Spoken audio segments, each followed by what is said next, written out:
നമ്മുടെ കുട്ടി ഏതെങ്കിലും ഒരു വീഡിയോ എടുത്ത് നന്നായി പാടി അല്ലെങ്കിൽ ഏതെങ്കിലും ഒരു ശരീരമൊക്കെ പ്രദർശിപ്പിച്ച് എവിടുന്നെങ്കിലും ഒരു കോൾ വന്ന് എന്നിട്ട് അവിടെ ഒരു സ്റ്റേജ് പ്രോഗ്രാം കഴിഞ്ഞ് പിന്നെ ഒരു സിനിമൻ്റെ ഒരു ഏതെങ്കിലും ഒരു ചെറിയ ഷോർട്ട് ഫിലിമിലേക്ക് വിളിക്കുമ്പോൾ അതിൽ നമ്മൾ ഉമ്മ ഇങ്ങനെ പറഞ്ഞയച്ച് എന്നിട്ട് അവളുടെ ഇൻ്റർവ്യൂവിൽ എല്ലാവരും എതിർത്തപ്പോൾ എൻ്റെ ഉമ്മയായിരുന്നു എനിക്ക് സപ്പോർട്ട്, ഉമ്മ ഇങ്ങനെ സലഫി മഫ്തട്ട് ഉമ്മ ഇങ്ങനെ പൊന്തുക. എന്തിനമ്മാരെ പൊന്തുന്നത്? ഏത് കാര്യത്തിനാണ് പൊന്തുന്നത്? എൻ്റെ കുട്ടി ഖുർആൻ പകുതി ഹിഫ്ളാക്കി എന്നുള്ള കാര്യത്തിനാണോ? നാട്ടിലത്തെ മുഴുവൻ ആൾക്കാരും തോന്നിയാസം ചെയ്തപ്പോൾ എൻ്റെ കുട്ടി ചെയ്തില്ല എന്നാണോ? അല്ല. പിന്നെയോ, ആണും പെണ്ണും വ്യത്യാസമില്ലാതെ അഴിഞ്ഞാടുന്നത് സ്ക്രീനിൽ പ്രദർശിപ്പിക്കുന്ന കൂട്ടത്തിൽ എൻ്റെ കുട്ടിയെ ഞാൻ കൊണ്ടുപോയി ജോയിൻ ചെയ്യിപ്പിച്ചു. നാളെ മുതൽ അവളുടെ വരുമാനം അതാണ്. അങ്ങാടിയിൽ ആളുകളുടെ മുന്നിൽ പ്രദർശിപ്പിച്ചതിൻ്റെ വരുമാനമാണ് എൻ്റെ കുട്ടിക്ക്. അത് നിങ്ങളെ കുട്ടി ആളാകാൻ വേണ്ടിയിട്ട് മീഡിയൻ്റെ മുന്നിൽ പറഞ്ഞു എന്നുള്ളത് നിങ്ങൾക്ക് എങ്ങനെ അഭിമാനാകുക? പാപ്പാര് കഴിഞ്ഞയാഴ്ച നമ്മുടെ മക്കളുടെ റിസൾട്ടിനോടനുബന്ധിച്ചുള്ള ഏതാനും ചില കാര്യങ്ങളാണ് നമ്മൾ സൂചിപ്പിച്ചത്. അവരുടെ ദുനിയാവിലുള്ള വിജയം നമ്മൾക്ക് എത്രമാത്രം സന്തോഷമാകുന്നു എങ്കിൽ അതിനേക്കാളും പ്രധാനമുള്ള നമ്മുടെ മക്കളുടെ പാരത്രിക വിജയത്തിന് വേണ്ടിയും നമ്മൾ അധ്വാനിക്കണമെന്നും, ഇല്ല എങ്കിൽ അതിൻ്റെ നഷ്ടം രണ്ട് ലോകത്തും നമ്മൾ അനുഭവിക്കേണ്ടി വരും എന്നതുമാണ് നമ്മൾ കഴിഞ്ഞ ആഴ്ച സൂചിപ്പിച്ചത്. ഇന്ന് അതിൻ്റെ മറ്റൊരു ഭാഗം, ഇപ്പോൾ നമ്മളുടെ വീടുകളിലെല്ലാം വ്യത്യസ്തങ്ങളായ പരീക്ഷകൾ കഴിഞ്ഞ് തുടർ പഠനത്തിന് വേണ്ടിയുള്ള ആലോചന സജീവമായി തുടങ്ങുന്ന ഒരു സമയമാണ്. 10ാം ക്ലാസ് കഴിഞ്ഞ നമ്മുടെ മക്കളോ പേരക്കുട്ടികളോ കുടുംബത്തിൽ ആരും അടുത്ത ഒരു മേഖലയിലേക്കുള്ള കോഴ്സിനെക്കുറിച്ച്, സ്ഥാപനത്തെക്കുറിച്ച്, പഠനത്തെക്കുറിച്ച് ആലോചിക്കുകയാണ്. +2 കഴിഞ്ഞ അല്ലെങ്കിൽ സമാനമായ കോഴ്സ് കഴിഞ്ഞവർ ഡിഗ്രി തലത്തിലുള്ള മികച്ച കോഴ്സുകൾ, സ്ഥാപനങ്ങൾ, അതിന് നാട്ടിലാണോ പുറത്താണോ, ഏതാണ് സൗകര്യം, ഏതാണ് ഏറ്റവും കൂടുതൽ ബെനിഫിറ്റ് എല്ലാം ചർച്ച ചെയ്യുകയും അതിനു വേണ്ടി വ്യത്യസ്തങ്ങളായ കോഴ്സുകളിൽ, ഓൺലൈൻ കോഴ്സുകളിൽ, കരിയർ ക്ലാസ്സുകളിലൊക്കെ പങ്കെടുക്കുകയും അറിവുള്ളവരോട് അന്വേഷിക്കുകയും സീറ്റുകൾക്ക് വേണ്ടി പറഞ്ഞു വെക്കുകയും ഒക്കെ ചെയ്യുന്ന സാഹചര്യമാണ് ഇപ്പോഴുള്ളത്. ഈ ഒരവസരത്തിൽ നമ്മുടെ മനസ്സിലുണ്ടാകേണ്ട 1-2 ചിന്തകൾ ഈ വിഷയസംബന്ധിയായി പറയൽ നിർബന്ധമാണ്. അതിലേറ്റവും പ്രധാനമായ ഒരു കാര്യം, ആമുഖമായി നമ്മൾ അറിയേണ്ട ഒരു കാര്യം, നമ്മളുടെ കാലഘട്ടത്തിലുള്ളതുപോലെയല്ല ഇപ്പോഴത്തെ തുടർ പഠനം എന്നുള്ളത്. മുന്നിലിരിക്കുന്ന നമ്മുടെ മഹല്ലിലുള്ള മഹാഭൂരിപക്ഷം ആളുകളും നമ്മുടെ പഠനവും നമ്മൾ എത്തിപ്പെട്ട മേഖലയും തമ്മിൽ വലിയ ബന്ധമൊന്നും മുമ്പത്തെ കാലഘട്ടത്തുണ്ടായിരുന്നില്ല. പഠനവും തുടർ പഠനവും ഒക്കെ ഒരു ഭാഗത്തും നമ്മൾ എത്തിപ്പെടുന്ന മേഖലകൾ മറ്റൊരു ഭാഗത്തുമായിരുന്നു. എന്നാൽ പുതിയ തലമുറ അങ്ങനെയല്ല.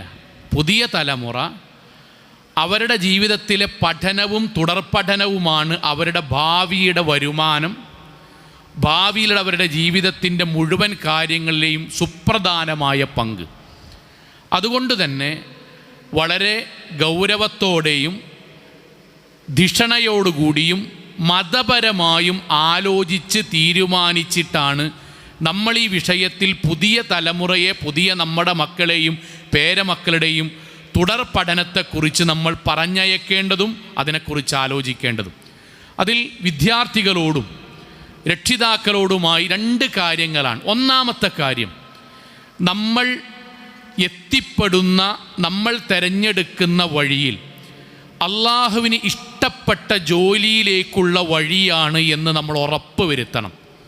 ഒന്നുകൂടി പറയാണ്, മക്കൾക്ക് കൂടി മനസ്സിലാകാൻ വേണ്ടി, നമ്മൾ തിരഞ്ഞെടുക്കുന്ന വഴി, അതിൽ നമ്മൾ നേടിയെടുക്കാൻ പോകുന്ന ജോലി അള്ളാഹു അനുവദിച്ച, അള്ളാഹുവിൻ്റെ തൃപ്തിയുള്ള ജോലിയാണ്, ആ വഴിയിലാണ് ഞാനൊരു കോഴ്സ് തിരഞ്ഞെടുക്കുന്നത് എന്ന ഉറച്ച ബോധ്യം നമ്മൾക്കുണ്ടാകണം. എന്താണ് ഇങ്ങനെ പറയാനുള്ള കാരണം? നമ്മളിൽ, നമ്മുടെ മക്കളിൽ ഭൂരിപക്ഷം ആളുകളും 10ാം ക്ലാസ്സിനും +2വിനും ശേഷവും ഇനി മറ്റുള്ള ക്ലാസ്സുകൾക്ക് ശേഷവും ഒരു ഉയർന്ന പഠനത്തെ അവർ തിരഞ്ഞെടുക്കുന്നൊരു ജോലിയെ മുന്നിൽ കണ്ടിട്ടാണ്. നമ്മുടെ മക്കളൊക്കെ, നമ്മളെല്ലാവരും, ബാപ്പയായ നമ്മളൊക്കെ എത്ര വർഷം പഠിച്ചാലാണ് അവർക്ക് ഈ മേഖലയിൽ ജോലി കിട്ടുക, എത്ര പണം ചെലവഴിച്ചാലാണ് ഈ മേഖലയിൽ അവർക്ക് പെട്ടെന്ന് പഠിച്ചുയരാൻ കഴിയുക, എല്ലാം ജോലി സംബന്ധമാണ് പഠനം. സഹോദരങ്ങളെ, അതുകൊണ്ട് തന്നെ ഒരു കോഴ്സ് നമ്മൾ തിരഞ്ഞെടുക്കുമ്പോൾ ആ കോഴ്സിലൂടെ നമ്മൾക്ക് ലഭിക്കുന്ന ജോലികളെക്കുറിച്ച് വിദ്യാർത്ഥികൾക്കും പറഞ്ഞയക്കുന്ന പണം ചെലവഴിക്കുന്ന രക്ഷിതാക്കളായ നമ്മൾക്കും പൂർണ്ണ ബോധ്യമുണ്ടാകണം. അതുവഴി നമ്മുടെ കുട്ടിക്ക് കിട്ടുന്ന ജോലി പടച്ചവൻ ഹലാലാക്കിയ മാർഗത്തിലുള്ളതാണ് എന്ന്. എന്തുകൊണ്ടാണ്? നമ്മുടെ കുട്ടിയുടെ പഠനം കഴിഞ്ഞ് അവന് കിട്ടുന്ന ജോലി ഹലാലായെങ്കിലേ അവൻ്റെ വരുമാനം ഹലാലാവുകയുള്ളൂ. ആ വരുമാനം ഹലാലായെങ്കിലേ അവൻ്റെ ദുനിയാവിലെയും പരലോകത്തിലെയും ജീവിതം സന്തോഷകരമാവുകയുള്ളൂ. അവിടെയെങ്ങാനും അവൻ എത്തിപ്പെടുന്ന ജോലി അള്ളാഹുവിന് ഇഷ്ടമില്ലാത്ത നിഷിദ്ധമാക്കിയ ജോലിയുടെ മേഖലയാണെങ്കിൽ ഈ ലോകത്തും പരലോകത്തും നമ്മുടെ കുട്ടിയും നമ്മളും അനുഭവിക്കാൻ പോകുന്നത് അള്ളാഹുവിന് ഇഷ്ടമില്ലാത്ത ജീവിതമായിരിക്കും. അതിൻ്റെ ദുരന്തം നമ്മളുടെ കുടുംബവും നമ്മുടെ മക്കളും അനുഭവിക്കും എന്നത് തീർച്ചയാണ്. ഇത് നമ്മൾ മറന്നു പോകരുത്. ഇത് വേണ്ടത് തുടക്കത്തിലാണ്. പലപ്പോഴും ഇത് പറയാനുള്ളൊരു കാരണമുണ്ട്. എത്രയോ നല്ലവരായ വിദ്യാർത്ഥികൾ അവർ ഒരു കോഴ്സിന് തിരഞ്ഞെടുക്കുന്ന സമയത്ത് കൂട്ടുകാരെയോ അപ്പോഴത്തെ ട്രെൻഡോ ഏതെങ്കിലും ഒരു കൗൺസിലറുടെയോ ഏതെങ്കിലും ഒരു കരിയർ ഗൈഡൻസ് ക്ലാസ് എടുക്കുന്ന ആളുടെ മോട്ടിവേഷനിൽ ഉൾപ്പെട്ട് അവരുടെ താല്പര്യത്തിനൊരു കോഴ്സിനെ തിരഞ്ഞെടുക്കും. എന്നിട്ടത് പഠിച്ച് നന്നായി പഠിച്ച് നല്ല മാർക്കോട് കൂടി എത്തി ഒരു ജോലിയിലേക്ക് എത്തുമ്പോഴാണ് പിന്നീട് നമ്മൾക്ക് മനസ്സിലാവുക, നമ്മുടെ മക്കൾക്ക് മനസ്സിലാവുക, അവൻ എത്തിപ്പെട്ട ജോലി അള്ളാഹു നിരോധിച്ച വരുമാനത്തിൻ്റെ മാർഗമാണ്. 5 കൊല്ലം പഠനം കഴിഞ്ഞു, 4 കൊല്ലം പഠനം കഴിഞ്ഞു, 3 കൊല്ലവും 3.5 ലക്ഷവും അതിനുവേണ്ടി ഫീസൊക്കെ കെട്ടിക്കഴിഞ്ഞു. പഠിച്ച് അവൻ്റെ അവസാനത്തെ പരീക്ഷ അവൻ എഴുതുമ്പോഴാണ് അവൻ കേൾക്കുന്നത്, ഞാൻ ഈ ജോയിൻ ചെയ്യാൻ പോകുന്ന ഇത് കഴിഞ്ഞാൽ എനിക്ക് കിട്ടാൻ പോകുന്ന ജോലി അള്ളാഹു നിരോധിച്ച മാർഗത്തിലാണ്.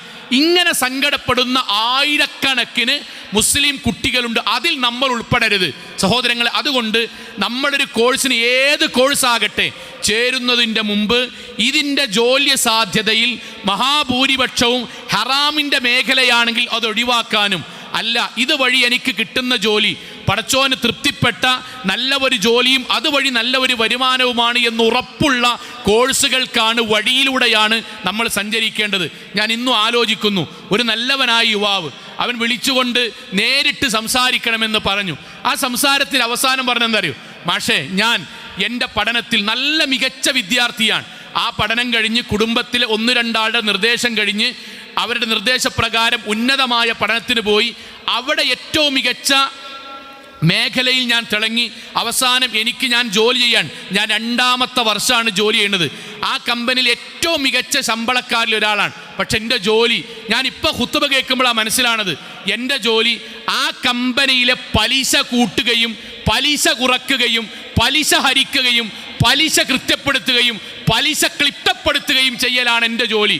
ആ കമ്പനി ഏറ്റവും മികച്ച ജോലിയാണ്. പക്ഷേ എൻ്റെ സമയത്തിൽ കൂട്ടലും ഹരിക്കലും 90% പലിശയുമായി മാത്രം ബന്ധപ്പെട്ടതാണ്. ബാക്കിയുള്ള കണക്കൊക്കെ എൻ്റെ ജൂനിയേഴ്സാണ് ചെയ്യണത്. പക്ഷേ എൻ്റെ ഏറ്റവും ടോപ്പ് ഭാഗം ഞാനാണ്. അത് പലിശ കൂട്ടുകയും കുറയ്ക്കുകയും ചെയ്യാൻ ഞാൻ എന്താണ് ചെയ്യുന്നതെന്നാണ് ആ കുട്ടിൻ്റെ ചോദ്യമാണ്. നന്നായി പഠിക്കണ കുട്ടിയാണ്, അവൻ നന്നായി അധ്വാനിച്ചതാണ്. പക്ഷെ അവൻ നമ്മൾക്ക് പറഞ്ഞു തരാൻ റസൂലുള്ളാഹിന്റെ ഹദീത്തിൽ തന്നെ മൗലവി ഞാൻ കേട്ടതാണ്. എന്താ റസൂൽ പറഞ്ഞത്? ലഅനല്ലാഹ്, അല്ലാഹ് ശപിച്ചു, ആക്കിലു റിബാ വമൂക്കിലഹു വകാതിബഹു വശാഹിദൈഹി, പലിശ തിന്നുന്നവൻ തീറ്റിക്കുന്നവൻ പോരാ, അതിൻ്റെ കണക്ക് ബോധപൂർവം എഴുതുന്നവൻ, അതിന് സാക്ഷി നിൽക്കുന്നവൻ. അവസാനത്തെ വാക്കെന്തറിയോ? കുല്ലുഹും സവാഉൻ, ശിക്ഷയുടെ വിഷയത്തിൽ തിന്നുന്നവനും തീറ്റിക്കുന്നവനും കണക്കെഴുതുന്ന ജോലി ചെയ്യുന്നവനും ആ ജോലിയിലൊന്നും ഇടപെടാതെ ചെങ്ങാതിയല്ലേ സാക്ഷി നിൽക്കാമെന്ന് പറഞ്ഞ് അവന് പലിശയുടെ വിഷയത്തിൽ സാക്ഷി നിൽക്കുന്നവനും കുറ്റത്തിൽ സമാനമാണ്. സഹോദരങ്ങളെ, ഞാൻ എൻ്റെ ജോലി ചെയ്തു തുടങ്ങുമ്പോഴാണ് ഇത്രയും കാലം പഠിച്ചതും ഇപ്പോൾ അധ്വാനിക്കുന്നതും തെറ്റാണ് എന്ന് മനസ്സിലാക്കുന്ന എത്ര സങ്കടകരമാണ്. ഇതുണ്ടായിക്കൂടാ. ഏറ്റവും പ്രധാനമായ കാര്യം, വിശിഷ്യ പഠിക്കുന്ന വിദ്യാർത്ഥികളോടും പറഞ്ഞയക്കുന്ന രക്ഷിതാക്കളും പറയാൻ, ഒരിക്കലും നമ്മുടെ മക്കളുടെ വരുമാന മാർഗം ഹറാമായ വഴിയുള്ളൊരു കോഴ്സ് നിങ്ങൾ തിരഞ്ഞെടുക്കരുത്. അങ്ങാടിയിൽ ഒരുപാട് ഷർട്ടില്ലേ, അങ്ങാടിയിൽ ഒരുപാട് കടകളില്ലേ, ആ കടകളിൽ അതിലെ 90% നമുക്ക് ഹലാലായ വസ്ത്രമാണ്. പക്ഷെ കുറച്ച് നമുക്ക് ഇടാൻ പാടില്ലല്ലോ, ഇല്ല. അതുപോലെയാണ് കോഴ്സും. നാട്ടിൽ ഒരു 1000 കോഴ്സ് ഉണ്ടെന്ന് സങ്കല്പിക്കുക. മക്കളോടാ പറയണത്, വാപ്പാടും മാടും. 1000 കോഴ്സ് ഉണ്ടെന്ന് സങ്കല്പിക്കുക. 950 കോഴ്സും നമുക്ക് ചേരാം. പക്ഷെ 50 കോഴ്സുകൾ നമുക്ക് ചേരാൻ പാടില്ല. എന്തുകൊണ്ട് പാടില്ല? അതിൻ്റെ രീതിയോ അതിൻ്റെ വരുമാന മാർഗമോ അള്ളാഹു നിരോധിച്ച മാർഗമായിരിക്കും. അത് നമ്മൾ തിരിച്ചറിഞ്ഞ് പടച്ചോൻ ഇഷ്ടപ്പെട്ട മാർഗത്തിലൂടെ ചേരാൻ പാടുള്ളൂ. ആലോചിക്കുന്നു, എത്രയോ മക്കൾ കേരളത്തിന് പുറത്ത് പഠനം കഴിഞ്ഞ് ജോലി ചെയ്തുകൊണ്ടിരിക്കുന്ന ഒരു കുട്ടി അവൻ വിളിച്ചിട്ട് പറഞ്ഞു, മൗലവി എനിക്കൊരു സംശയം ചോദിക്കാനാണ്. നമ്മൾ വാട്സപ്പിൽ അവൻ വളരെ ആത്മാർത്ഥമായിട്ടാണ് ചോദിക്കുന്നത്. ഞാൻ ജോലിയുടെ ഭാഗമായി കോഴ്സ് കഴിഞ്ഞു, ട്രെയിനിങ് കഴിഞ്ഞു, ജോലിയുടെ ഭാഗമായിട്ട് വലിയ 4 സ്റ്റാർ ഹോട്ടലിലാണ് ജോലി. ആ ജോലിയിൽ ഗസ്റ്റുകൾക്ക് ഭക്ഷണം കൊണ്ടുപോയി കൊടുക്കുന്ന കൂട്ടത്തിൽ ഞാൻ ബിയറും വൈനും കൊണ്ടുപോയി കൊടുക്കണം. ജോലിൻ്റെ ഭാഗമാണ്, ബിയറും വൈനും കൊണ്ടുപോയി കൊടുക്കണം. ഇത് നമ്മൾക്ക് പാടില്ലല്ലോ. ഞാൻ 2-3 തവണ കൊണ്ടുപോയപ്പോഴാണ് എനിക്ക് മനസ്സിൽ ഇങ്ങനെ കുറ്റബോധം വന്നത്, ഇത് പാടില്ലല്ലോ എന്ന്. ഹദീസുകൾ പറഞ്ഞു കൊടുത്തു. സഹോദരങ്ങളെ, ആ കുട്ടി തിരിച്ച് 2 ആഴ്ച കഴിഞ്ഞിട്ട് വിളിച്ചിട്ട് പറഞ്ഞു, ഞാൻ അവിടെ നിന്ന് മെല്ലെ പോന്നു മൗലവി. ഇപ്പോൾ അൽഹംദുലില്ലാ കുറച്ച് താഴ്ന്നതാണെങ്കിലും ഞാൻ മറ്റൊരു ഹോട്ടലിൽ ജോലി ചെയ്തിട്ടുണ്ട്, നിങ്ങൾ പ്രാർത്ഥിക്കണം. കാരണം ഇപ്പോഴെനിക്കൊരു സമാധാനമുണ്ട്.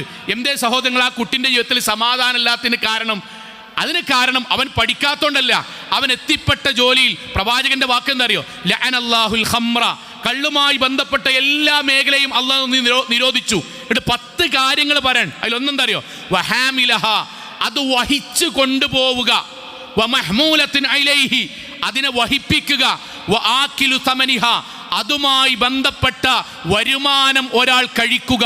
സഹോദരങ്ങളെ, ഞാൻ ഏതെങ്കിലും ഒരു കോഴ്സ് പഠിച്ച് ഒരു ഹോട്ടലുമായി ബന്ധപ്പെട്ട് ഞാൻ ജോലി ചെയ്യുമ്പം ഹലാലായ ഒരുപാട് ജോലിയുണ്ട്. പക്ഷെ അതിൽ ഹറാമിൻ്റെ വഴിയിലേക്ക് എത്തിക്കൂടാ എന്നത് എനിക്കൊരു ദൃഢനിശ്ചയം ഉണ്ടാകണം. ആ വഴി ഞാൻ അടക്കണം. ഞാൻ എൻ്റെ പ്രിയപ്പെട്ട രക്ഷിതാക്കളോടും മക്കളോടും വളരെ ഗൗരവത്തിൽ ഇനിയൊരു കാര്യം കൂടി പറയാൻ. അതെന്താണെന്ന് അറിയാം, നമ്മൾ വിശ്വാസികളാണ്. അതുകൊണ്ടാണ് ഒരു കോഴ്സ് തിരഞ്ഞെടുക്കുമ്പം ഈ വിഷയം നമ്മൾ സംസാരിക്കാനുള്ള കാരണം. പ്രവാചകൻ്റെ ഒരു ഹദീസ് ഉണ്ട്. ആ ഹദീസ് എന്താ അറിയോ?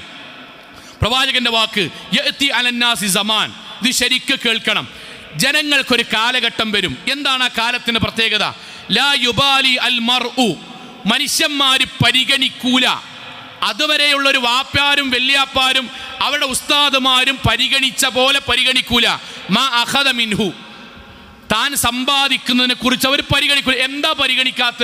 പൈസ കുറഞ്ഞതും കൂടുതലും പരിഗണിക്കൂല, വലുപ്പവും ചെറുപ്പം പരിഗണിക്കൂല. അല്ല, പിന്നെയോ അമിൻ ഹലാൽ അം അൽ ഹറാം, എനിക്ക് കിട്ടുന്ന ജോലി വഴി കിട്ടുന്ന വരുമാനം ഹലാലാണോ ഹറാമാണോ എന്നവർ പരിഗണിക്കാതെ ഏത് കിട്ടിയാലും അതെൻ്റെ പാഷനാണ്. ഞാൻ എൻ്റെ മക്കളോട് പറയട്ടോ, അതെൻ്റെ പാഷനാണ്, അതെൻ്റെ താല്പര്യമാണ്, എൻ്റെ ഇഷ്ടം ആ ജോലി ചെയ്യാനാണ്. അതിൻ്റെ മതൊന്നും ഞാൻ നോക്കൂല. അതിന് പിന്നെ ഞാൻ റമദാൻ മാസത്തിൽ സ്വതക്കൊടുത്താൽ മതി, ഞാൻ ഉളുഹിയത്തിന് ചേർന്നാൽ മതി, ഞാൻ എൻ്റെ വാപ്പാക്കും ഉമ്മാക്കും മരുന്നെടുത്താൽ മതി, അതിൻ്റെ വഴി എനിക്ക് ഹലാലാണോ ഹറാമാണോ എന്ന് ഞാൻ നോക്കൂല എന്ന് പറയുന്നൊരു തലമുറ വരും. ഇത് ഇന്ന് നമ്മൾ കാണുകയാണ്. ഇന്ന് നമ്മൾ ഏറ്റവും കൂടുതൽ കാണുന്നൊരു മേഖല ഏതാ അറിയോ? സിനിമ, ഡാൻസ്, സംഗീത മേഖല. നിങ്ങൾ നമ്മുടെ നാട്ടിലൊരു സിനിമ മേഖലയുമായി ബന്ധപ്പെട്ട പേരുകൾ ഇങ്ങനെ 10-15 ആൾക്കാരുടെ മുൻനിരയിലുള്ള ആളുകളുടെ പേരുകൾ വായിച്ചു നോക്കൊണ്ടി. അതിലെ എത്രയോ ആളുകൾ, പകുതിയിലധികവും നമ്മുടെ കുടുംബത്തിലെ ആൾക്കാരായി. എന്താ ജോലി? എന്താ ജോലി? നമ്മുടെ മക്കൾ പറയും എന്താ ജോലി? ഞാൻ തിരക്കഥാകൃത്താണ്. എന്തിൻ്റെ? സിനിമൻ്റെ. എന്താ ജോലി? ഞാൻ അസിസ്റ്റന്റ് ഡയറക്ടറാണ്. ഏതിൻ്റെ? സിനിമൻ്റെ. എന്താ ജോലി? ഞാൻ മേക്കപ്പ് മാനാണ്. എന്തിൻ്റെ? പെണ്ണിന് ആണ് മേക്കപ്പ് ഇട്ട് കൊടുക്കുക. എൻ്റെ ജോലി അതാണ്. എന്താണ് ജോലി? ഞാൻ ഡാൻസ് മാസ്റ്ററാണ്. എന്തിൻ്റെ? സിനിമാറ്റിക് ഡാൻസിൻ്റെ കോറിയോഗ്രഫിയാണ്. എൻ്റെ കുട്ടിയുടെ വരുമാനമാണത്. സഹോദരങ്ങളെ, ആരെ വീട്ടിൽ നിന്നാണ് ഈ പോണത്? ആരെ വീട്ടിൽ നിന്നാണ്? നമ്മുടെ വീട്ടിൽ നിന്ന്. എത്രയോ വർഷമായി നമ്മൾ ഖുതുബ കേൾക്കുന്നത്. നമ്മുടെ മക്കളുടെ ജീവിതത്തിലെ അവർ തിരഞ്ഞെടുക്കുന്ന വഴിയാണ്. ഒരു ബാഗും ഏതെങ്കിലും ഒരു മുടിയും കെട്ടി റബ്ബർ ബാൻഡ് ഇട്ട് ഹെയർ ബാൻഡ് ഇട്ട് പുറത്തേക്ക് ഇറങ്ങാൻ എന്നിട്ട് പറയാൻ ഇതിൻ്റെ പാഷനാണ്. ഏത് പാഷൻ? ജീവിതത്തിൽ ഓരോ മനുഷ്യൻ്റെയും പാഷൻ അവനവൻ്റെ ഇഷ്ടത്തിൻ്റെ അപ്പുറത്ത് അള്ളാഹുവിൻ്റെ ഇഷ്ടം തിരഞ്ഞെടുക്കുമ്പോഴാണ് നമ്മൾ മുസ്ലിമാകുക. നമ്മൾ എന്തുകൊണ്ടാണ് പള്ളിക്ക് ജുമാക്ക് വന്നത്? ഇതിന് എന്തേ? കള്ളി ഷാപ്പിൽ കുറേ ആൾക്കാരുണ്ടല്ലോ. പള്ളിയിലേക്ക് വരൽ എൻ്റെ തൃപ്തിയേക്കാൾ അപ്പുറം അള്ളാന്റെ തൃപ്തിയാണ്. ആ തൃപ്തി ആയതുകൊണ്ടാണ് നമ്മൾ ജുമാക്ക് ഇവിടെ എത്തുന്നത്. ഞാനൊരു ജോലി തിരഞ്ഞെടുക്കുമ്പം നാട്ടിലെല്ലാ സിനിമാ മേഖലയിൽ നമ്മുടെ കുട്ടികൾ, എന്നിട്ട് തിരക്കഥാകൃത്തും നമ്മൾ, ഡയറക്ടറും നമ്മൾ. എന്താ കുട്ടിൻ്റെ ജോലി? അവന് ഷോർട്ട് ഫിലിമിൻ്റെ ഡയറക്ടറാണ്. എന്താ അതിൻ്റെ അർത്ഥം അറിയോ? ഞാൻ യുവാക്കളോട് പറയാം, മക്കൾ എന്താ അർത്ഥം എന്നറിയോ? നിങ്ങളുടെ വാപ്പാക്ക് നിങ്ങൾ വാങ്ങിക്കൊടുക്കുന്ന മരുന്നില്ലേ, ആ മരുന്ന് പോലെ ഹറാമാകും. ആണും പെണ്ണും തമ്മിൽ വ്യത്യാസമില്ലാതെ പൂർണ്ണമായതോ പരിപൂർണമായതോ മുക്കാൽ ഭാഗമോ ആയ നഗ്നത ആളുകളുടെ മുന്നിൽ പ്രദർശിപ്പിക്കുന്ന, ബെഡ്റൂമിലെ രംഗങ്ങൾ ആളുകളുടെ മുന്നിൽ ടിക്കറ്റ് വാങ്ങി കാണിപ്പിച്ചു കൊടുക്കുന്ന, ജീവിതത്തിൽ മറ്റൊരാളുടെ ശരീരത്തിൻ്റെ നിമ്നോന്നത ഭാഗങ്ങൾ പ്രദർശിപ്പിക്കുന്ന അത്തരം സംവിധാനങ്ങളിൽ നമ്മുടെ വരുമാനാകുക എന്ന് പറഞ്ഞാൽ അതിന് മാത്രം വലിയ സങ്കടം എന്താണ്? പ്രവാചകന്റെ വാക്ക് സഹോദരിമാരോട് കൂടിയിട്ടാണ്. ഞാൻ ഉമ്മമാരോട് ഈ വിഷയത്തിൽ വളരെ പ്രാധാന്യത്തിലൊരു കാര്യം പറയാൻ. ശൈത്താൻ നിങ്ങളെ നന്നായി പിടിക്കും. ഉമ്മാരെ, ശൈത്താൻ നിങ്ങളെ നന്നായി പിടിക്കും. പ്രവാചകന്റെ വാക്ക് ലാ യദ്ഖുലുൽ ജന്ന, സ്വർഗ്ഗത്തിൽ പ്രവേശിക്കൂല. ലഹ്മു നബത മിൻ സുഹത്തിൻ, ഒരാളുടെ ശരീരത്തിൽ അല്ലാഹു നിരോധിച്ച സമ്പത്ത് വന്നാൽ അന്നാറു ഔലാ ബിഹി, നരകമാണ് അവൻ ഒന്നാമത്തെ അർഹത. ഇതെന്തേ ഉമ്മാരോട് പറയാൻ കാരണം? ഉമ്മാരെ എല്ലാവരും ശ്രദ്ധിക്കണ്ടോ, നമ്മുടെ കുട്ടി ഏതെങ്കിലും ഒരു വീഡിയോ എടുത്ത് നന്നായി പാടി, അല്ലെങ്കിൽ ഏതെങ്കിലും ഒരു ശരീരമൊക്കെ പ്രദർശിപ്പിച്ച് എവിടുന്നെങ്കിലും ഒരു കോള് വന്ന്, എന്നിട്ട് അവിടെ ഒരു സ്റ്റേജ് പ്രോഗ്രാം കഴിഞ്ഞ് പിന്നെ ഒരു സിനിമൻ്റെ ഏതെങ്കിലും ഒരു ചെറിയ ഷോർട്ട് ഫിലിമിലേക്ക് വിളിക്കുമ്പോൾ അതിൽ നമ്മൾ ഉമ്മ ഇങ്ങനെ പറഞ്ഞയച്ച്, എന്നിട്ട് അവളുടെ ഇൻ്റർവ്യൂവിൽ എല്ലാവരും എതിർത്തപ്പോൾ എൻ്റെ ഉമ്മയായിരുന്നു എനിക്ക് സപ്പോർട്ട്. ഉമ്മ ഇങ്ങനെ സലഫി മഫ്തട്ട് ഉമ്മ ഇങ്ങനെ പൊന്തുക. എന്തിനമ്മാരെ പൊന്തുന്നത്? ഏത് കാര്യത്തിനാ പൊന്തുന്നത്? എൻ്റെ കുട്ടി ഖുർആൻ പകുതി ഹിഫ്ളാക്കി എന്നുള്ള കാര്യത്തിനാണോ? നാട്ടിലത്തെ മുഴുവൻ ആൾക്കാരും തോന്നിയാസം ചെയ്തപ്പോൾ എൻ്റെ കുട്ടി ചെയ്തില്ല എന്നാണോ? അല്ല. പിന്നെയോ, ആണും പെണ്ണും വ്യത്യാസമില്ലാതെ അഴിഞ്ഞാടുന്നത് സ്ക്രീനിൽ പ്രദർശിപ്പിക്കുന്ന കൂട്ടത്തിൽ എൻ്റെ കുട്ടിയെ ഞാൻ കൊണ്ടുപോയി ജോയിൻ ചെയ്യിപ്പിച്ചു. നാളെ മുതൽ അവളുടെ വരുമാനം അതാണ്. അങ്ങാടിയിൽ ആളുകളുടെ മുന്നിൽ പ്രദർശിപ്പിച്ചതിൻ്റെ വരുമാനമാണ് എൻ്റെ കുട്ടിക്ക്. അത് നിങ്ങളെ കുട്ടി ആളാകാൻ വേണ്ടിയിട്ട് മീഡിയൻ്റെ മുന്നിൽ പറഞ്ഞു എന്നുള്ളത് നിങ്ങൾക്ക് എങ്ങനെ അഭിമാനാകുക? വാപ്പാരന്മാരെ ശ്രദ്ധിക്കണം. ഞാൻ എൻ്റെ മക്കളോട് പറഞ്ഞത്, പുതിയ കാലം ഇതിനൊക്കെ നിസ്സാരമാക്കി പോകാൻ. അതാ അല്ലാഹ് പറഞ്ഞത്, റസൂൽ പറഞ്ഞത്, ലാ യുബാലി അൽ മർഉ, മനുഷ്യന്മാർ പരിഗണിക്കുക. നിങ്ങൾ എന്താ പറയുക? വീഡിയോ ക്ലിപ്പ് ഉണ്ട്, പാഷന്റെ പിന്നാലെയാണ്. നമ്മൾ ഓരോ മനുഷ്യനും പാഷന്റെ പിന്നാലെ പോകണം. നമ്മളും പാഷന്റെ പിന്നാലെയാണ്. പക്ഷെ അതിൻ്റെ മുകളിൽ അള്ളാഹുവിൻ്റെ ഒരു പാഷൻ ഉണ്ട്. അതാണ് ഇന്ന സ്വലാത്തി വനുസ്കി വമഹിയായ വമമാതി ലില്ലാഹി റബ്ബിൽ ആലമീൻ. പടച്ചോനെ, എൻ്റെ പാഷനുണ്ട്, പക്ഷെ എൻ്റെ ജീവിതവും മരണവും ഒക്കെ നീ പറയുന്നതനുസരിച്ചാണ്. എൻ്റെ പാഷന്റെ മുകളിൽ നിന്റെ ഒരു പാഷനുണ്ട്, നിന്റെ ഒരു തീരുമാനമുണ്ട്. അവിടേക്ക് വരണം. ഏറ്റവും പ്രധാനമാണ് സഹോദരിമാരോട്, പെൺകുട്ടികളോട്, നിങ്ങൾ ഏറ്റവും നന്നായി പഠിക്കുന്നവരാണ് നിങ്ങൾ, ആൺകുട്ടികളെപ്പോലെ അതിനേക്കാൾ ഒരു വേള ഖൈറുണ്ടാകണം. ഈ നാട്ടിൽ ഉന്നതമായ പഠനത്തിൽ മുന്നിൽ പെൺകുട്ടികളെ നിങ്ങളുണ്ടാകണം. പക്ഷേ നിങ്ങൾ തിരഞ്ഞെടുക്കുന്ന കോഴ്സ് എന്താകരുതെന്നറിയോ? പടച്ചോ നിരോധിച്ചൊരു മേഖലയാകരുത്. അതെന്താണ്? ബാക്കിയുള്ളവരുടെ പുരികൊക്കെ പ്ലക്ക് ചെയ്ത് കൊടുക്കുക, ബാക്കിയുള്ളവരുടെ ശരീരത്തിൽ പച്ച കുത്തി കൊടുക്കുക, ബാക്കിയുടെ ശരീരത്തിൻ്റെ മാരടങ്ങൾ ബാക്കിയുള്ളവർക്ക് പ്രദർശിപ്പിക്കുന്ന രൂപത്തിൽ അവരെ അണിയിച്ചൊരുക്കി കൊടുക്കുക, എന്നിട്ട് അവരുടെ ശരീരത്തിലൊക്കെ മുടികളിൽ വ്യത്യസ്തങ്ങളായ കളറുകളൊക്കെ ആക്കി കൊടുക്കുക. നമ്മുടെ വരുമാന മാർഗം അതാക്കുക. നിങ്ങളൊന്ന് ആലോചിച്ച് നോക്കി, എന്താ എൻ്റെ കുട്ടിൻ്റെ വരുമാനം? ഗാനമേള ട്രൂപ്പ് പോയി പാടുക, എൻ്റെ കുട്ടിൻ്റെ വരുമാനമാണത്. എൻ്റെ കുട്ടിൻ്റെ വരുമാനം എന്താണ്? ബാക്കിയുള്ള എൻ്റെ നാട്ടിലുള്ള പെൺകുട്ടികളെ പുരുഷന്മാരുടെ മുന്നിൽ ഏറ്റവും നന്നായി അണിയിച്ചൊരുക്കി അവരുടെ ശരീരത്തിൻ്റെ ഭാഗങ്ങൾ പ്രദർശിപ്പിക്കുന്ന രൂപത്തിൽ അവർക്ക് മേക്കപ്പ് ഇട്ട് കൊടുക്കുക എന്നുള്ളതാണ് എൻ്റെ കുട്ടിൻ്റെ വരുമാനം. അതെങ്ങനെ കൂട്ടരെ അള്ളാഹു ഇഷ്ടപ്പെടുന്ന ഒരു മേഖലയാകുക? ഞാൻ പറഞ്ഞു, 1000 കോഴ്സുകൾ ഉണ്ടെങ്കിൽ അതിൽ 950 നമ്മുടെ മുന്നിലുണ്ട്. പക്ഷെ ശൈത്താൻ എന്താ കാണിക്കറിയോ? ഇത് പറ്റൂലല്ലേ, അത് പറ്റൂലല്ലേ, അത് പറ്റൂലല്ലേ. ഇവിടെ ഇരിക്കുന്ന ഓരോ ബിസിനസ്സുകാരോട് നിങ്ങൾ ചോദിക്കും, ബിസിനസ് മാത്രം ഈ നാട്ടിൽ എത്ര ഉണ്ട്? ബിസിനസ് മാത്രം 10,000 ബിസിനസ് ഉണ്ട്. അതിക്ക് നമുക്ക് അനുവദനീയല്ലേ? എത്ര ഉണ്ട് കൂട്ടരെ? ഗവൺമെന്റ് ജോലിക്കാരോട് ചോദിക്കും, എത്ര ഗവൺമെന്റ് ജോലി ഉണ്ട്? 10,000 അതല്ലാത്ത 10,000 ജോലി ഇല്ലേ? അതിൽ അള്ളാഹ് നിരോധിച്ചൊരു 8-10 ഉണ്ട്. ഇതിലേക്ക് മാത്രം ശൈത്താൻ കൊണ്ടുപോകും. എന്നിട്ട് നമ്മളെ കുട്ടികളുടെ മനസ്സിൽ അപ്പൊ അത് പറ്റൂലല്ലേ? ഏത് സിനിമ പറ്റൂല. എന്തുകൊണ്ടാണ്?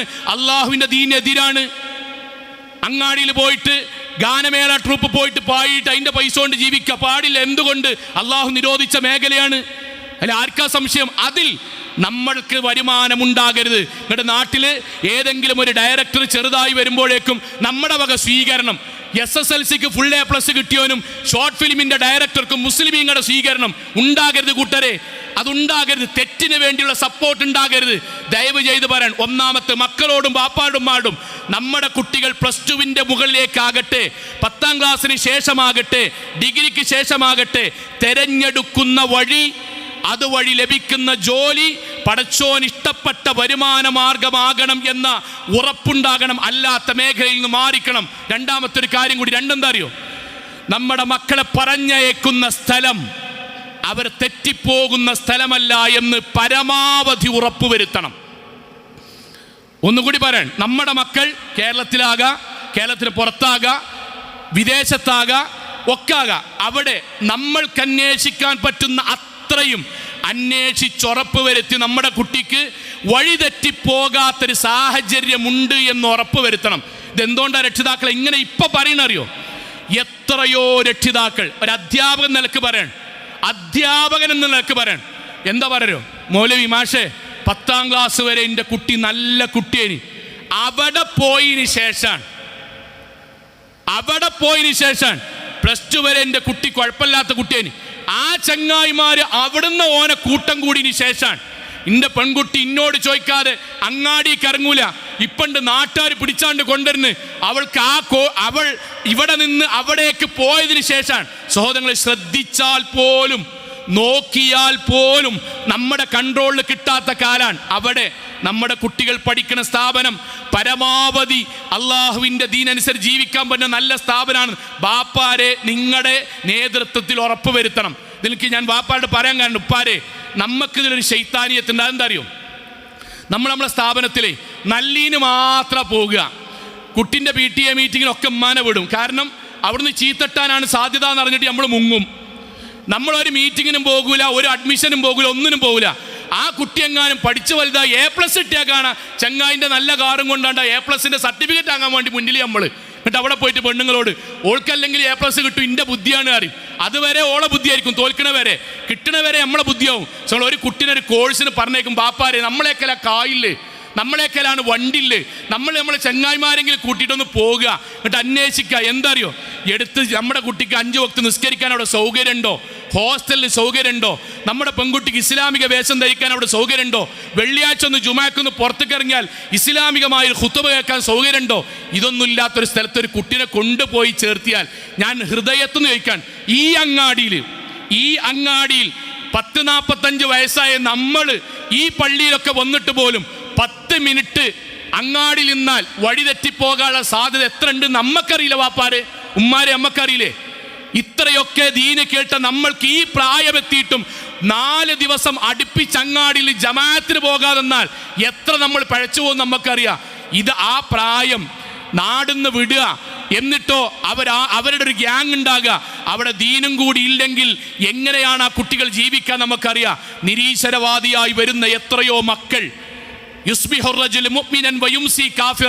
വീട്ടിൽ നിന്ന് ഇറങ്ങുമ്പോൾ മുസ്ലിമാൻ, വീട്ടിലേക്ക് 4 മാസം കഴിഞ്ഞ് തിരിച്ചു വരുമ്പം ഓൻ പറയാൻ, എന്തിനാ നിസ്കാരം, എന്തിനാ നോമ്പ്, അല്ലെങ്കിൽ എന്തിനാണ് മഴയ്ക്ക് വേണ്ടിയിട്ട് എന്തിനാ അള്ളാനോട് ചോദിക്കണത്?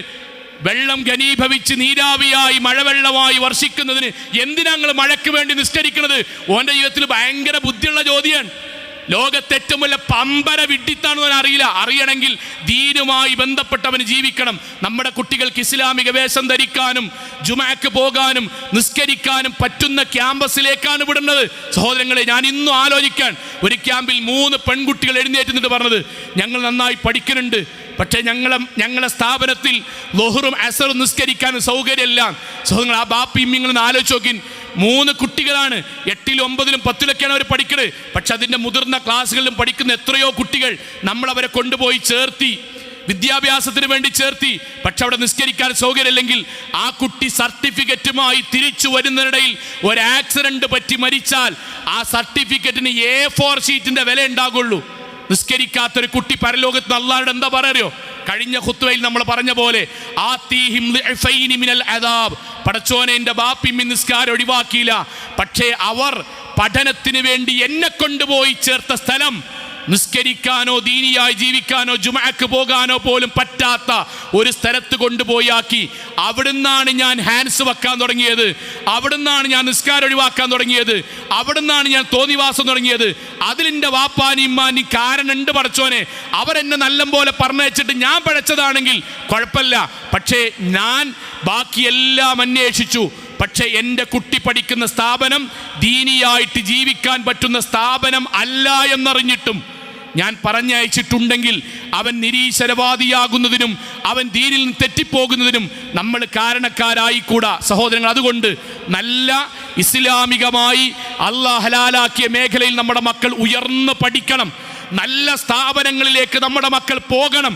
അവിടെ ഇസ്ലാം കാത്തു സൂക്ഷിക്കുന്ന നല്ല അന്തരീക്ഷവും നല്ല കാലാവസ്ഥയും നല്ല ജോലിയും അവർക്ക് ലഭിക്കണം. അതിന് നമ്മൾ തീരുമാനമെടുക്കുമ്പോൾ തന്നെ കൂടിയാലോചിച്ച് ഇസ്ലാമികമാക്കി ഈ പറഞ്ഞ കാര്യങ്ങൾ ശ്രദ്ധിക്കുക. അള്ളാഹു അനുഗ്രഹിക്കുമാറാകട്ടെ.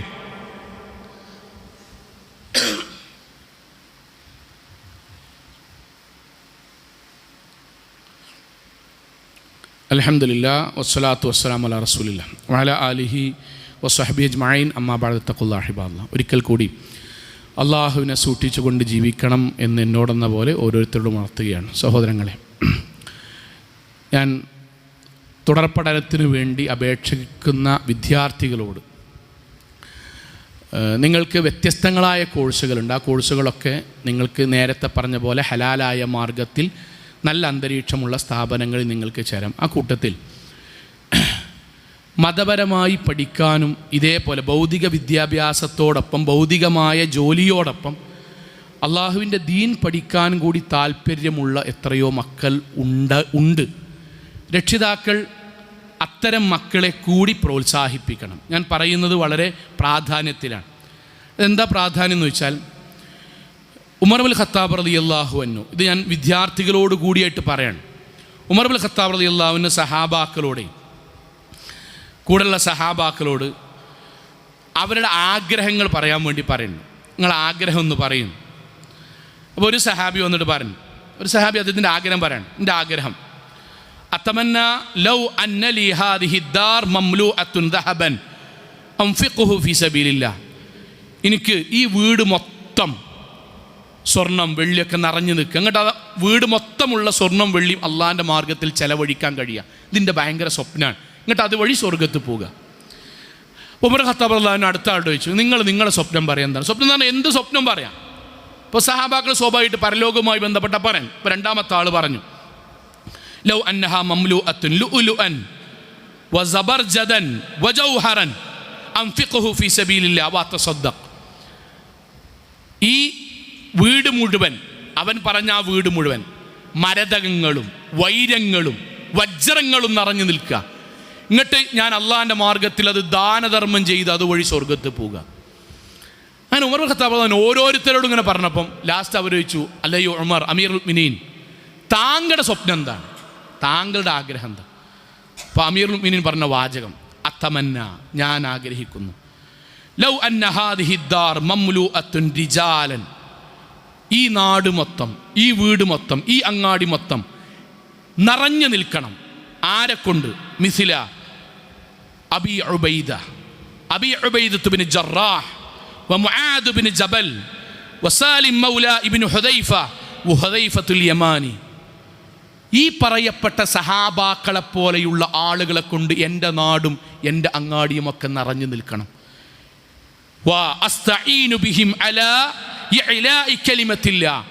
അവർ വഴി അള്ളാഹുവിൻ്റെ കലിമത്ത് ഈ നാട്ടിൽ ഉയർന്നു നിൽക്കണം. എന്താ ഉമർ ഖത്താബിൻ്റെ സ്വപ്നം അറിയോ? നബിൻ്റെ സഹാബാക്കളിൽ അള്ളാഹുവിൻ്റെ ദീൻ ശരിക്കാളുകൾക്ക് പറഞ്ഞു കൊടുത്ത സഹാബാക്കളാണ് ഇവർ. ഇവരെ പോലെയുള്ള യുവാക്കൾ ഈ നാട്ടിൽ നിറഞ്ഞു നിൽക്കണം. അതുവഴി ഈ നാടിന് അള്ളാഹു ഏറ്റവും ഇഷ്ടപ്പെടണം. നമുക്കുള്ള 4-5 മക്കൾ, ഞാൻ പറയുന്ന മക്കളുടെ യുവാക്കളുടെ മക്കളെ, നമ്മൾ പല ആളുകളുടെയും വാക്കുകൾ സ്റ്റാറ്റസ് ആക്കാറില്ലേ? ആ സ്റ്റാറ്റസ് നമ്മൾ എന്തുകൊണ്ടാണ് ആക്കുന്നത്? അവരുടെയൊക്കെ നല്ല വാക്കുകൾ നമ്മൾ സ്റ്റാറ്റസ് ആക്കണത്. അതുപോലെ ഏറ്റവും നല്ല വാക്കുകൾ പറയാൻ കഴിഞ്ഞിരുന്നെങ്കിൽ എന്ന് നമ്മൾ ആഗ്രഹിക്കല്ലേ? നമുക്കും അങ്ങനെയൊക്കെ ആകാം. ഇന്ന് വെള്ളിയാഴ്ച പള്ളി മിമ്പറിൽ ഖുത്ബ പറയുന്ന, കേരളത്തിലെ ഇസ്ലാഹി പള്ളികളിൽ ഖുത്ബ പറയുന്ന 1000 ഖത്തീമാരുണ്ടെങ്കിൽ നിങ്ങൾ 1000 ഖത്തീമാരോട് ചോദിച്ചോക്കോണി, അവരിൽ ഒരു 500-600 ഖത്തീമാർ ഗവൺമെൻറ് ജോലിക്കാരായിരിക്കും. ഖത്തീബാണ്, ഗവൺമെൻറ് ജോലിയാണ്. എങ്ങനെ രണ്ടും ഒന്നിച്ച് നടന്ന്? ദീൻ പഠിക്കാൻ വേണ്ടി നമ്മൾ ഭൗതികമായി മുന്നോട്ട് വരുമ്പോൾ അള്ളാഹു ഭൗതികവും ആഖിറവും നൽകും. ഇതെന്തിനാണ് ഞാൻ ഇങ്ങനെ പറയണറിയോ? നമ്മുടെ മനസ്സിലൊരു ധാരണ ഉണ്ട്. ആ ധാരണ, ഒരാൾ 10ാം ക്ലാസ്സിനോ +2-നൊക്കെ ശേഷം മതപരമായിട്ട് പഠിക്കണം മറ്റുള്ളവരെ പോലെ എന്ന് തീരുമാനിച്ചാൽ അവന് പിന്നൊരു ജോലി ഉണ്ടാവില്ല. അങ്ങനെ ഒന്നും പറ്റാത്തവരാണ് അല്ല സൗങ്ങളെ. ഈ മിമ്പർമുള്ള മഹാഭൂരിപക്ഷം വരുന്ന ഖത്തീമാരും അവർ ജോലിയുള്ളവരാണ്, അവർ ഉദ്യോഗാർത്ഥികളാണ്, അവർ ഖുത്ബ പറയുന്നവരാണ്, അവർ ആളുകൾക്ക് ദീൻ പറഞ്ഞു കൊടുക്കുന്നവരാണ്. രണ്ടും ഒന്നിച്ച് കിട്ടുന്നവരാണ്. ഞാൻ യുവാക്കളോട് പറയണം, നിങ്ങൾക്ക് താല്പര്യം ഉണ്ടെങ്കിൽ, നമ്മുടെ മക്കൾക്ക് താല്പര്യമുള്ള മക്കളുണ്ടെങ്കിൽ നമ്മൾ ഒരു കുട്ടികളെങ്കിലും സൗങ്ങളെ അങ്ങനെ വളർത്താൻ വേണ്ടി ശ്രമിക്കണം. ഞാൻ പറഞ്ഞ എങ്കിൽ നിങ്ങൾ ആലോചിച്ച് നോക്കൂ, നമ്മുടെ ഈ നാട്, നമ്മുടെ ഈ മഹല്ല് കേരളത്തിലെ ബാക്കി ഒരു മഹല്ലും പോലെയല്ല. കേരളത്തിൽ ഒരൊറ്റ നാടിനും കിട്ടാത്ത തഫ്സീറുകൾക്ക് പിറവിയെടുത്ത നാടാണ് നമ്മളെ നാട്. കേരളത്തിൽ ഒരൊറ്റ നാട്ടിലും അടുക്കിക്കൂട്ടിയാൽ അടുക്കി എണ്ണാൻ കഴിയാത്തത്ര വിധം ഗ്രന്ഥങ്ങൾ എഴുതപ്പെട്ട നാടാണ് നമ്മുടെ നാട്. അത്രയും ത്യാഗോജലന്മാരായ പണ്ഡിതന്മാർ ജനിച്ച് വളർന്ന് വീട് ഈ നാട്ടിലുണ്ട്. അള്ളാഹു അവർക്കൊക്കെ സ്വർഗം നൽകുമാറാകട്ടെ. ആ നാട്ടിലാണ് നമ്മളെ മക്കളും ജീവിക്കുന്നത്. നമ്മുടെ നാട്ടിൽ അള്ളാഹുവിൻ്റെ പ്രവാചകനെ ഇവിടെ ആളുകൾ പിച്ച് ചീന്തുമ്പം മുന്നിൽ നിന്നിട്ട് ആയത്തോതി മുന്നിൽ വന്ന് പറയാൻ നമ്മുടെ കുട്ടി ഉണ്ടാകണം. മിമ്പർമണ്ടാണെന്നില്ല, മുന്നിലുണ്ടാകണം. അവർക്ക് ദീൻ പഠിക്കുന്നതുമായി ബന്ധപ്പെട്ട കോഴ്സുകൾ കൂടി താല്പര്യമുണ്ടെങ്കിൽ കേരളത്തിനകത്തും പുറത്തും അതിനുള്ള സാഹചര്യങ്ങൾ കൂടി നമ്മൾ ഒരുക്കി കൊടുക്കണം. ഞാനൊരു വാചകം, നമ്മുടെ മനസ്സിനെ തെറ്റിദ്ധരിപ്പിക്കുന്ന വാക്യത്തിന് അള്ളാഹു നൽകിയ മറുപടി കൂടി പറഞ്ഞ് അവസാനിപ്പിക്കാൻ. നമ്മൾ ഈ ദീനൊക്കെ പഠിക്കുന്ന ആളുകൾക്ക് വരുമാനം കുറവാകുന്നൊക്കെ പറഞ്ഞേ. റസൂൽ സല്ലല്ലാഹു അലൈഹി വസല്ലമയുടെ കാലത്ത്, റസൂൽ സല്ലല്ലാഹു അലൈഹി വസല്ലമയുടെ കാലഘട്ടത്തിൽ ഒരു കുട്ടി ഉമ്മാനോട് പറഞ്ഞു, ഉമ്മ എനിക്ക് ഖുർആനും ഹദീസൊക്കെ, അതോടൊപ്പം ഞാൻ എന്നെ കൊണ്ട് പറ്റുന്ന ജോലികളൊക്കെ ചെയ്യാം, ഖുർആൻ ഹദീസും പഠിക്കണം. സ്വാഭാവികമായിട്ട് ഒരു ഉമ്മ എന്നുള്ള നിലക്ക് അവനോട് പറഞ്ഞു, ഓ പറ്റൂല, നമുക്ക് വരുമാനം ഉണ്ടാവില്ല. ആ ചൂടാകണത് റസൂൽ സല്ലല്ലാഹു അലൈഹി വസല്ലം കണ്ടു. റസൂൽ ചോദിച്ചു, എന്താ പ്രശ്നം എന്ന് ചോദിച്ചു. നബിനോട് പറഞ്ഞു, നബിയെ, അവനിങ്ങനെ ദീന് പഠിക്കണം എന്നൊക്കെയാണ് പറയണത്. അങ്ങനെ പഠിച്ചാൽ അല്ലെങ്കിൽ തന്നെ ഈ വീട്ടിൽ പട്ടിണിയാണ്, പിന്നെ പട്ടിണി ഏറുക എന്നല്ലാതെ എങ്ങനെ ഉണ്ടാകുക? അതിന് റസൂൽ സല്ലല്ലാഹു അലൈഹി വസല്ലം പറഞ്ഞ വാചകമാണ് സങ്ങളെ ഏറ്റവും മനോഹരം. റസൂലിൻ്റെ വാക്കെന്താ അറിയോ? ഫഖാല ലഅല്ലക തുർസഖു ബിഹി. അവനെ കൊണ്ടാണ് കേട്ടോ അള്ളാഹു ഈ വീടും നിന്റെ കുടുംബത്തെയും ഇപ്പോൾ പട്ടിണി കിടക്കാതെ നിലനിർത്തുന്നത്. ആ കുട്ടിൻ്റെ നല്ല ചിന്ത കൊണ്ടാട്ടോ പടച്ചോൻ ഈ വീട് നിലനിർത്തുന്നത്. അള്ളാഹു കൈവിടൂലടാ. ഉമ്മ നിങ്ങൾ ബേജാറാണ്ട, നാട്ടുകാർ പറയണ പോലെയല്ല. ഞാൻ എന്തിനാ സോങ്ങൾ ഇത് പറഞ്ഞറിയോ? കോഴ്സുകൾ തിരഞ്ഞെടുക്കുമ്പം താല്പര്യമുള്ള മക്കളെ ആ വഴിയിലൂടെ ബിസ്മിൻ ചൊല്ലി ഖുർആനുമായി ബന്ധപ്പെട്ട് ഹദീസുമായി ബന്ധപ്പെട്ട് താല്പര്യമുള്ള മക്കളെ അതുവഴിയും നമ്മൾ പറഞ്ഞയക്കണം. അതിന് വരുമാനം കുറയും എന്ന് നാട്ടുകാർ പറയുന്നത് കളവാണ്, അല്ല, അതിൻ്റെ തെളിവാണ്.